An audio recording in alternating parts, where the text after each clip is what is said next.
Hello 2100 family members ইউটিউবে দেখো, তারা ইনস্টাগ্রামটাও ফলো করে দিও, ফেসবুকেও ফলো করতে পারো, কুণাল পাত্র ভ্লগস নামেও আছে। এই পেহেলগামের ব্যাপারে কোনো মন্তব্য করতে বা কিছু বলতে, দেখো এই ব্যাপারে মন্তব্য করার মতন কেউ আমি নই। আর ইসরায়েল যেমন করেছে ওরকম আমাদের ইন্ডিয়ার করা উচিত কিনা সেই ব্যাপারে আমি মন্তব্য কোনো করছি না। মুসলিমরাও ভালো, হিন্দুরাও ভালো যদি বলতে চায় তো তাদেরকে জঙ্গি, মাওবাদী অনেক কিছু বলে সম্বোধন করছে। ও সত্যি কথা বলার আগে আমি দুবার ভাবি না, পরে যেটা হবে দেখা যাবে। পোস্ট করেছে মহিলা কামরায় 3টে ছেলে উঠে পড়েছে। এবার মেয়েটার বক্তব্য কেন উঠেছে, সে ভারী অন্যায় করেছে, তাদের জেল হয়ে যাওয়া দরকার মেয়েটার কথা অনুযায়ী। আমার প্রশ্নটা এটা ছিল যে ধরুন মহিলা কামরাতে একজনও লোক নেই, আর পুরুষ কামরাতে মানে জেন্টস কম্পার্টমেন্টে 30 জন মতন লোক আছে, আপনি কোনটাতে যাওয়া সেফ মনে করবেন? হ্যালো 2100 ফ্যামিলি মেম্বার্স, কেমন আছো সবাই? আশা করছি সবাই ভালো আছো। ইয়েস, আগের দিন 2100 জন ফ্যামিলি মেম্বার্স কমপ্লিট হয়েছে। তো সবাই একটু ইয়েস করে দাও, কারণ তোমাদেরও এটা সেলিব্রেট করাটা বানতা হ্যাঁ। তো যাই হোক, কেমন লাগছে অবশ্যই জানিও। আমার তো ভীষণ ভালো লাগছে, আর তোমাদের যদি ভালো লাগে একটা অবশ্যই কমেন্ট করে জানিও। চলো আজকের ব্লগটা শুরু করা যাক। আমার ভিডিও যারা শুধু ইউটিউবে দেখো তারা ইনস্টাগ্রামটাও ফলো করে দিও। ইনস্টাগ্রামের হ্যান্ডেল হচ্ছে @কুণালপাত্র 30 লিখতে পারো, বা কুণালপাত্র 30 লিখতে পারো 30। তো চলে আসবে তোমাদের সামনে পেজটা, তো ওখানেও প্লিজ ফলো করে দিও। ওখানেও আমি ছোটো ছোটো রিলগুলো ছাড়ি। আর ফেসবুকেও ফলো করতে পারো, কুণালপাত্র ভ্লগস নামেও আছে যেমন ইউটিউবের নাম। তো তোমরা প্লিজ ফলো করতে পারো। আর আমার ভিডিও কেমন লাগে প্লিজ সবাই দেখো, অনেকজন দেখো, কিন্তু প্লিজ কমেন্ট করে যদি জানাও আর একটা লাইক করে জানাও তাহলে অবশ্যই বেশি ভালো লাগে। তো যদি ভিডিওটা দেখো ভালো লাগে, একটা অবশ্যই লাইক আর কমেন্ট করে অবশ্যই জানাবে।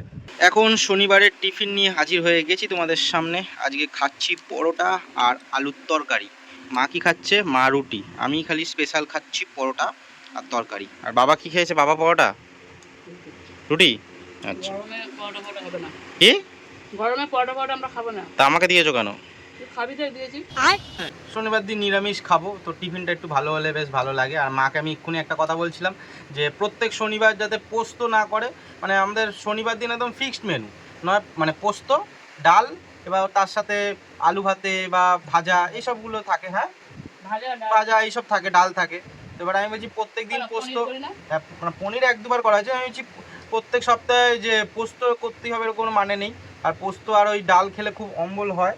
আর সেজন্য বলেছে আমি সোয়াবিনের তরকারি করো বা এরকম, মানে অন্য অন্য টাইপের একটু মেনু হলে ভালো লাগে। হ্যাঁ, যে মানে বিশাল হাই ফাই টাইপের না, যেটা ওটা সেটা করতে হবে। একটা তরকারি হলেই হবে গরমের সময়, কিন্তু ধরো একটু সোয়াবিন, মানে পটল আলুর তরকারি, তারপর হচ্ছে আর কি যেন আছে, পোস্ত। ধোকাটা দরকার নেই, ধোকাটা অনেক খাটনি হয় মায়ের। আচ্ছা, ওকে। কি ধোকা কষ্ট করতে করতে এদিকে সব শক্ত হয়ে যাবে। খা। ও ঠিক আছে, শক্ত হোক। ধোকাটা শীতকালে, তারপরে কষ্ট থেকেও কি খাটনি তো আছে, তারপরে গরমকালে খেলে মানে পেটের গন্ডগোল হবে হবে। এখন বুঝে, এত গরম পড়েছে, একটু বুঝে খেতে হচ্ছে। ऐसा मत करो मेरी जान। আমাকে একজন বলল এই পেহেলগামের ব্যাপারে কোনো মন্তব্য করতে বা কিছু বলতে। দেখো এই ব্যাপারে মন্তব্য করার মতন কেউ আমি নই, আমার মন্তব্যতে কি যায় আসে। আর সবথেকে ব্যাপার হলো সারাদিন অনেক মন্তব্য বা অনেক আলোচনা বাড়ির লোকের সাথে, মানে মা বাবার সাথে, বন্ধুবান্ধবদের সাথে, দাদা দিদির সাথে আলোচনা করছি, কিন্তু আমি অন ক্যামেরায় সব রকমের কথা তো বলতে পারি না। যেটা তোমরাও চাও আমিও চাই, তারা যেন কঠোর শাস্তি পায়। অলরেডি শাস্তি পাওয়া শুরু হয়ে গিয়েছে। কিন্তু দেখো এবার ইসরায়েল যেমন করেছে ওরকম আমাদের ইন্ডিয়ার করা উচিত কিনা সেই ব্যাপারে আমি মন্তব্য কোনো করছি না। কারণ অনেক ব্যাপার আছে, যদি এমন কোনো মন্তব্য করি সেখানে অনেক লোকই ভুলভাল কথা বলতে পারে। আর আমি এই ব্যাপারে সবসময় চাইছি ভালো জিনিস। এবার সেই জায়গায় যদি কোনো লোক দু চার কথা আমাকেও বলে, আমারও সেই জিনিসটা একদমই ভালো লাগবে না। কারণ অনেক নিউজ চ্যানেলে দেখছি যে কেউ কিছু মন্তব্য করলে তাকে বলছে, বা ধরো সোশ্যাল মিডিয়াতেও দেখছি যে কেউ কিছু যদি মন্তব্য করে যে হিন্দু মুসলিম কে নিয়ে, যে হ্যাঁ মানে ভালো দিক যদি বলতে চায় যে হ্যাঁ মুসলিমরাও ভালো, হিন্দুরাও ভালো যদি বলতে চায়, তো তাদেরকে জঙ্গি, মাওবাদী অনেক কিছু বলে সম্বোধন করছে অন্যান্যরা। এবার সেই ব্যাপারে সেই জন্য আমি কোনো মন্তব্য কিছু আমি করছি না। কিন্তু আমি চাই যে সুষ্ঠু পরিবেশটা থাকুক, পর থেকে যেন কোনো যুদ্ধই না হয় বা কোনো সন্ত্রাস যেন না হয়, সন্ত্রাসবিহীন যেন আমরা থাকতে পারি। চলো শনিবারের খাওয়া দাওয়া করা যাক। এখন বেজে গেছে প্রায় 3:30, আমরা এখন খাওয়া দাওয়া করছি। আর ভিডিওর প্রথমেই যেটা বললাম যে পোস্ত মাকে না করতে, তো মা আজকে পোস্ত করেনি, তার জায়গায় কি করেছে? কি করেছো? পেঁপে দিয়ে মটর ডাল। ও, ডালটা মটর ডালই করেছো? মুসুর ডালটাই তো পেঁয়াজ ছাড়া আজকে করতে পারো। করতে নেই, আবার কাল পরশু খাবি ডাল। তো তা তো আর সে উচ্ছে হয়ে গেল। গোল গোল করে উচ্ছে ভাজা, ঢেঁড়স ভাজা, আচ্ছা, সোয়াবিন দিয়ে মটর ডাল বেটে বড়া করে, আলু দিয়ে পোস্ত দিয়ে ঝোল, মানে মাখা মাখা। বাবা শুক্তোর মতন তো পাঁচমিশালি। মানে নিরামিষ মশলা দিয়েছি, আদা জিরে কাঁচা লঙ্কা টমেটো, তারপরে তোমার মগজদানা। আর এইটা কি দিয়ে পোস্ত সব করেছো? বেটেছি। বড়াটা কি দিয়ে মটর করেছো? ডাল বেটে। মুসুর ডালের তো বড়া খাই, এটা মটর ডালের। মটর ডালের আজ বলছি না নিরামিষ। সত্যি কথা বলার আগে আমি দুবার ভাবি না, পরে যেটা হবে দেখা যাবে। চারিদিকে এত কিছু চলছে, তারপরেও একটা মানে অযথা একটা কালকে পোস্ট দেখলাম ফেসবুকে, একজন মেয়ে পোস্ট করেছে মহিলা কামরায় 3টে ছেলে উঠে পড়েছে। এবার মেয়েটার বক্তব্য কেন উঠেছে, সে ভারী অন্যায় করেছে, মানে সেই 3খানা ছেলে মানে অনেকটাই বয়স হবে, তো তারা ভীষণ অপরাধ করেছে, তাদের জেল হয়ে যাওয়া দরকার মেয়েটার কথা অনুযায়ী। আমি একটা কমেন্ট করি, ওখানে অনেকে কমেন্ট করেছে, বেশিরভাগ মেয়েরা সেই মেয়েটাকে উল্টোপাল্টা কথা শোনাচ্ছে। ধরুন মহিলা কামরাতে একজনও লোক নেই, আর পুরুষ কামরাতে মানে জেন্টস কম্পার্টমেন্টে 30 জন মতন লোক আছে, আপনি কোনটাতে যাওয়া সেফ মনে করবেন? একদম রাত্রিবেলা ধরুন 11টার সময় 11:30টার সময় কোনটাতে যাওয়া সেফ মনে করবেন? মেয়েরা বেশিরভাগ কিন্তু ছেলেদের কামরাতেই ওঠে নিজেদের সেফ ফিল করার জন্য। এবারে যে ভিডিওটা পোস্ট করেছে ফেসবুকে, সেটা এমনি বানাতে পারতো বা তাদেরকে জিজ্ঞেস করতে পারতো যে আপনারা কেন উঠেছেন মহিলা কামরায়, তাদের বক্তব্যটা শুনতে পারতো।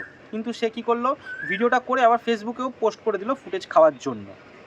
এগুলো করা একদমই ঠিক না। এবার যেই ছেলেগুলোর ভিডিও করলো তাদের বাড়ির লোকরা তো দেখবে, তাদের আত্মীয় পরিজনরা দেখবে, তারাও তো সারাদিন একটা কাজ করে বাড়ি ফিরছে, তারাও তো টেনশানে রয়েছে। এবার তারপরে যদি এই ভিডিওটা ভাইরাল তো অবশ্যই হয়েছে, তো তাদের পরিস্থিতিটা কেমন হবে? হ্যাঁ, মেয়েরা সেফটির জন্য অবশ্যই ভিডিও বানাও, অবশ্যই প্রোটেস্ট করো, কিন্তু এমন কিছু কাজ করো না যেগুলোতে একজনের পরিবারের বা একজনের মানে অনেক অসুবিধা হয়। এবারে আমি আরও দুটো প্রশ্ন করি যে আপনি কি কোনো দিন জেন্টস কম্পার্টমেন্টে ওঠেননি? এবার সেই প্রশ্নটার উত্তর রিপ্লাই তো অবশ্যই দেবে না, কারণ হাজার হাজার কমেন্ট ওখানে হচ্ছে। আমি বললাম যে আর কি কোনো দিন আপনি ওঠেননি বা এরপরে উঠবেন না? তাহলে আপনি যদি এর আগে উঠেছেন ওখানে জেন্টস কম্পার্টমেন্টে, তাহলে কেন উঠেছেন তাহলে, বা কেন বা পরে উঠবেন? মহিলা কম্পার্টমেন্টে কি সবসময় যাওয়া আসা করবেন? তো এগুলো আমার একদমই মাথায় আসে না, কেন করে এগুলো? বেশি কুল ভাব দেখিয়ে লোকে এমন করে। তো মেয়েদের মতামতটা অবশ্যই জানিও, আমি অনেকগুলো কথা বললাম। লাস্ট একটা কথাই বলতে চাই, আমার এটা ব্লগ চ্যানেল, আমি ডেলি লাইফস্টাইল দেখাই, কিন্তু আমার চ্যানেলে সব ধরনের ভিডিও পাবে, মজার ভিডিও পাবে, একটু সিরিয়াস টপিকের ভিডিও পাবে, যেমন আজকের ব্লগটা পুরো এরকম টপিকের হলো। তো আমি সব ধরনের ভিডিও দেওয়ার চেষ্টা করি। ব্লগ মানে শুধু এরকম না যে আমি যেটা হচ্ছে আমার আশেপাশে সেই জিনিসটা আমি বলবো না, সেই জিনিসটা নিয়ে কোনো কথা বলবো না, অবশ্যই আমি বলবো।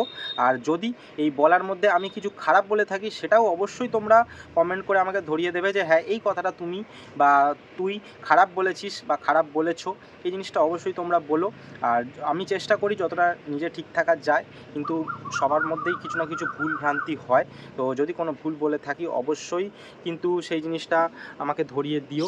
আর এই জিনিসটা একদমই করো না যে মেয়েরা একদম সেফ না, ছেলেরা এই করছে, ছেলেরা ওই করছে। দেখো সবার প্রয়োজন আছে, ছেলেদের যেমন মেয়েদের প্রয়োজন আছে, মেয়েদেরও ছেলেদের প্রয়োজন আছে। তো অযথা কাউকে ছোট করার চেষ্টা একদমই করা উচিত না। আগে বোঝা উচিত যে তার ইন্টেনশানটা কী, তারপরে অবশ্যই সেই স্টেপ নেওয়া উচিত। অযথা একজনকে ছোট করা উচিত না, সেটা ছেলে হোক মেয়ে হোক যাই হোক। আজকের ব্লগটা এরকমভাবেই হলো, জানিও কেমন লাগলো। দেখা হচ্ছে নেক্সট ভিডিওতে। সবাই ভালো থেকো, সুস্থ থেকো, সাবধানে থেকো, পরিবারের খেয়াল রেখো, নিজের খেয়াল রেখো।